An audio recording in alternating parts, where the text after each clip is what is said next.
Friends, we are at a crossroads. The gates of government, where our nation's future is decided, are under siege. This is more than politics. It's a spiritual battle for the soul of our country.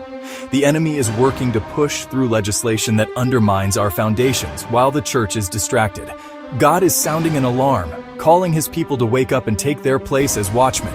The bills being debated now will shape generations to come. We cannot afford passivity. Every believer must discern the times and stand against unrighteous decrees. Behind the polished rhetoric lies a deeper spiritual contest, a clash of kingdoms. One seeks righteousness and freedom under God, the other, control and confusion. Our responsibility is to see past the surface and ask, does this law align with God's heart, or does it erode our values? This is a call to awaken from complacency, not to fear, but to vigilance. God has given us power, love, and a sound mind. Let's use them to examine what's happening in our government.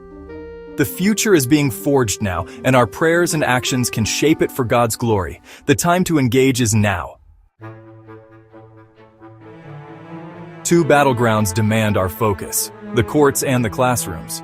The Judicial Modernization Act claims to modernize, but it threatens judicial independence by punishing judges who uphold biblical or constitutional values. It's a Trojan horse, meant to intimidate and control, not reform. If passed, it could silence judges who defend religious freedom and life. The Family and Education Partnership Act sounds positive, but it imposes radical ideologies on children and limits parental rights.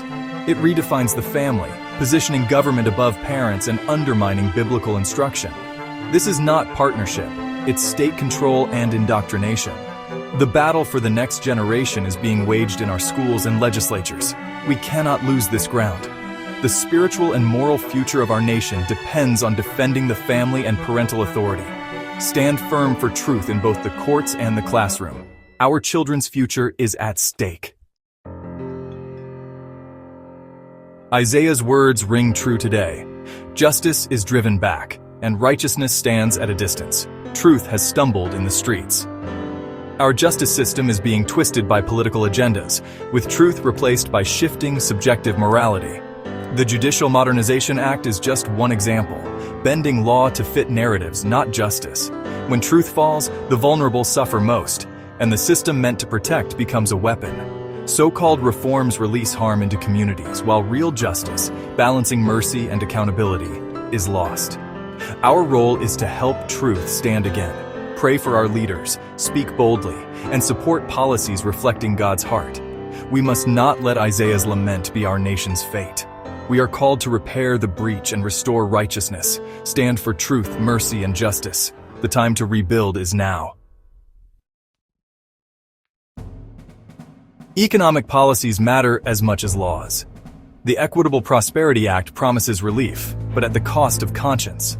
Faith-based groups could be forced to compromise beliefs to receive aid, an attempt to coerce and control. This isn't prosperity. It's leveraging money to enforce a secular worldview.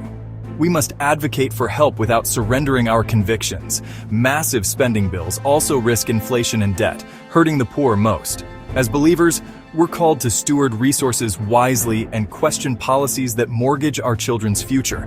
A righteous economy is built on stability, opportunity, and justice. Economic choices have spiritual consequences. Dependency on government can replace trust in God. Pray for leaders with wisdom to build, not squander. Let's call for economic policies that honor God and empower people. Local battles matter. Health mandates can quickly restrict worship, sometimes more harshly than other gatherings. The right to assemble as the church is both biblical and constitutional. Past crises saw churches targeted while other venues stayed open, revealing a disregard for worship's essential role. We must be ready to stand firm and respectfully resist unjust closures. Local mandates can divide communities and sow fear, but our response must be faith and courage. Build relationships with local officials now. Let them know the church is vital. Stay vigilant, know your local ordinances, and be ready to speak up. Defending worship locally protects freedom nationally. The defense of liberty begins at home. Don't let your voice go unheard. What is our assignment? not fear or anger, but watchfulness and action. First, pray for discernment. See beyond headlines to the spiritual battle beneath. Prayer is our primary weapon. Second, act, engage civically. Call your representatives, attend meetings, share truth. Your voice matters. Together, we can shift the atmosphere. Don't disqualify yourself. Your citizenship is both heavenly and earthly. Third, remain vigilant and expectant. God is raising a remnant who will stand in the gap. Our engagement is an act of faith, declaring God can move in our nation. We fight from victory, not for it. Jesus has already won. Let's resolve to watch, pray, and act. The nation's story is being written now. Your actions matter. Fill this chapter with courage and faith. God is looking for partners in restoration. He's looking at you.